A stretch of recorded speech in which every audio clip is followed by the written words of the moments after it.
Hi guys, and welcome back po sa Tarot Page Philippines. So, this video, gawin po natin ang weekly horoscope para po sa may mga Sun, Moon, at Rising na Scorpio for April 6 to 12. Kung bago po kayo, subscribe, like, and share. Kung hindi mo alam yung Sun, Moon, at Rising sign mo, sa dulo ng video may link para mapanood mo. Readings are for guidance purposes, so use your free will wisely. For private readings and spellworks po, message nyo ako. Or for face-to-face reading, nasa Oh My Gulay po tayo, Fridays hanggang Sundays. And to support us, pwede mo i-click yung join button o yung thanks button. So Scorpio, mga cards mo, we have your Orphan and Chop Wood, Time to Go, and Never-Ending Story. Chaos and Conflict, Go the Distance, and Come to the Edge. And yung iyong deity, si Persephone, and si Uranus. Okay, so anong bang expect natin this week para sa'yo, Scorpio? Well, one thing kasi may mga reunions ka na pwedeng expect possibly this week with the card of the Orphan. Yung mga unexpected na tao na hindi mo inaasahan na magparamdam, may possibility na magparamdam sila. And on dagdag pa nito, may mga tao na magko-cross ng path mo na hindi mo inaasahan na kailangan mo pala sila sa life mo. Mga parang, okay, may dalas yung mga taong to is meron silang dala na certain na pwedeng energy or kaalaman o connection na pag inaral mo, tinignan mo na mabuti, hala, kailangan mo pala yun. So, andoon na, the cards are saying na you can expect na magkakaroon ng expansion in terms ng connections mo with a lot of people. Importante to kasi magiging isa to sa mga madaming steps na gagamitin ng universe para medyo lumabas ka na doon sa area kung nasaan ka. Kasi medyo marami sa inyo napunta na sa shadow masyado, hindi na kayo masyadong nabigyan ng opportunity to shine. So, this is a moment na bibigyan ng universe ka ng chance to do that. Now, dagdag natin si chop wood. Again, this is a Chinese proverbs na nagsasabing chop wood, get water. Parang ipagpatuloy mo. Now, may mga iba sa inyo parang ginagawa nyo to parang wala kayo nakikita pang results, wala kayo nakikitang development. No, okay lang yan. Bakit? Kasi hindi naman pag nagtanim ka ng buto ng mangga, automatic yan, bigla na lang tutubo overnight. Hindi naman to Jack and the Beanstalk, di ba? Na parang magic lang. The cards are saying, yung perseverance mo, yung since meron kang tinatawag na, yung consistency, yun yung dinevelop sa'yo ng universe. You need to be more, you still need to be consistent. Kasi tulad ng puno, yung puno ng mangga, kapag inalagaan mo siya mabuti, at the right time, harvest will be bountiful. Yung pinaghabi natin, kung gano'ng katagal. Let's say, 2 years mo siyang inalagaan yung puno ng mangga. Pero pag namunga naman siya lagi, hitik-hitik, andoon na, yung sobrang dami, wala ka na magawa kundi ay ibenta mo, pamigay mo, kasi ang dami. So, same thing din sa'yo. Yung mga pinaghirapan mo, all this time, tuloy mo lang, kasi may kita mo yung results very soon. So, nagsisimula na nga siya actually, given na meron tayong Jupiter direct na since last month. Yan, nakikita mo, daming nangyayaring expansion sa'yo. Now, number 45, time to go. Kalma ka lang. Yan yung sasabi ko sa'yo, di ba? Sabi ng Chapo, tuloy mo yung ginagawa mo. Huwag kang padalos-dalos sa mga desisyon. Tama nga yung ginagawa nyo, karamihan sa inyo na nagtatanong kayo, humingi kayo ng advice. Yun yung isang bagay na natutunan ko When in doubt, ask. At ang gusto ko din sa ginagawa mo, Scorpio, is hindi kung kani-kanino ka lang nagtatanong. Andoon na pinipili mo yung mga sabihin natin na sa gantong bagay is alam nila yung sinasabi nila. O sa gantong larangan, madunong talaga sila dahil hindi lang nila pinag-aralan pero sinasabuhay nila. So, ituloy mo na gawin yun kasi sila yung tipong nakakatawa kasi itong mga taong napagtatanungan mo, hindi sila madamo. Tsaka, yun nga lang, medyo sabihin natin na masakit lang magsalita kasi diretso. Which is yun yung kailangan mo.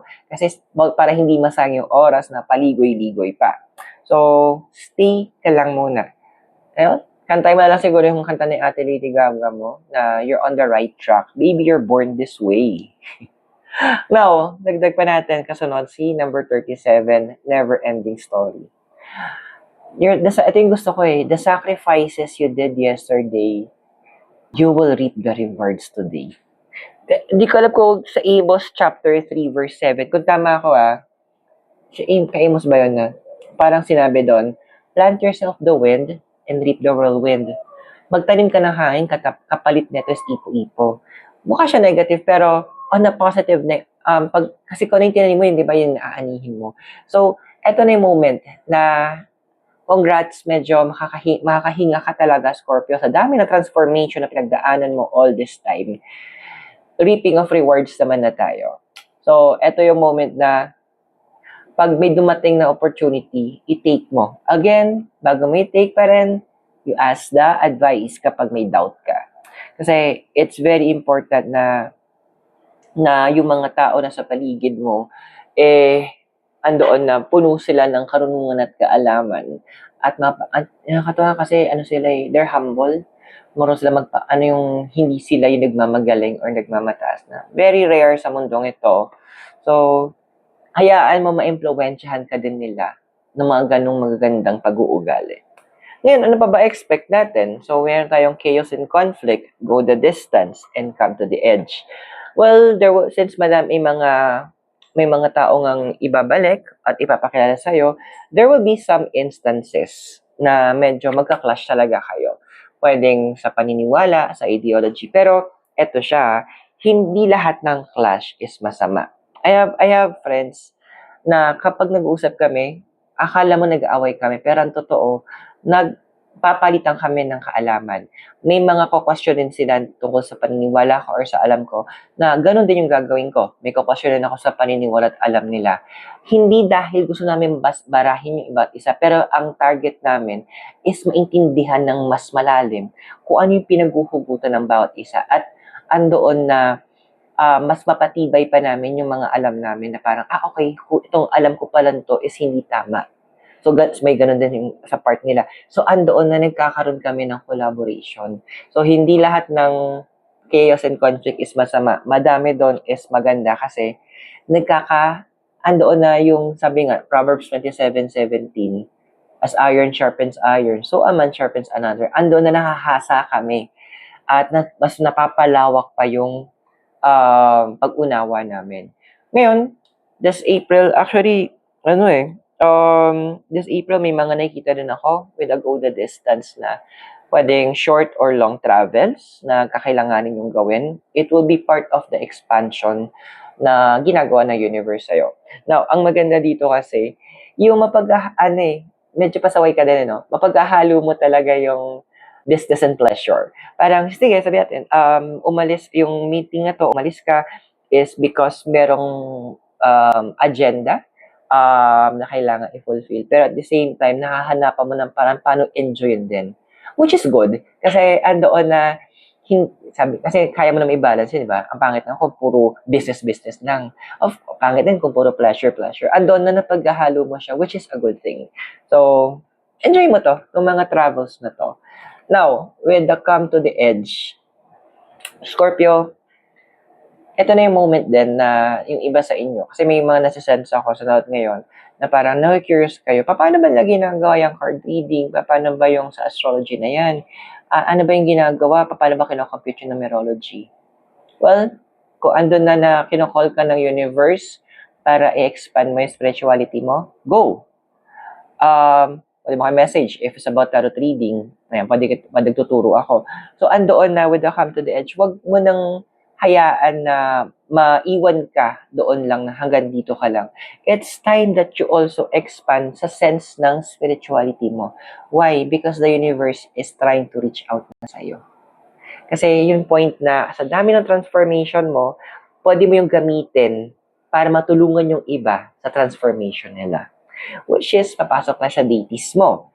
Si Persephone, simplicity, rejuvenation, and a wish to balance. And si Uranus, invention, chaos, and a wish to change. Well, sanay ka naman na sa transformation, Scorpio, kasi yun na yung tatak mo na yan eh.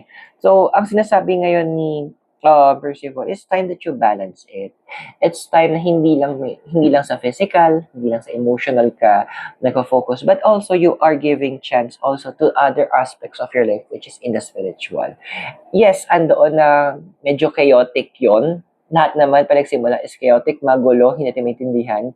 Pero if you're in the right group of people, at nandun ka, sumusunod ka sa path na binigay ng universe, expect everything magiging okay and will fall into the right place.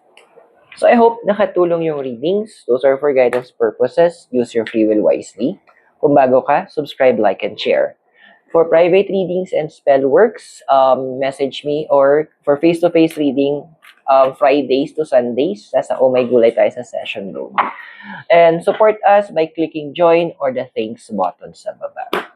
So, maraming salamat. God bless. Namaste, Hare Krishna, and blessed be. And hope to see you soon. Wala pa sa Baguio City. Have a great day. Bye for now.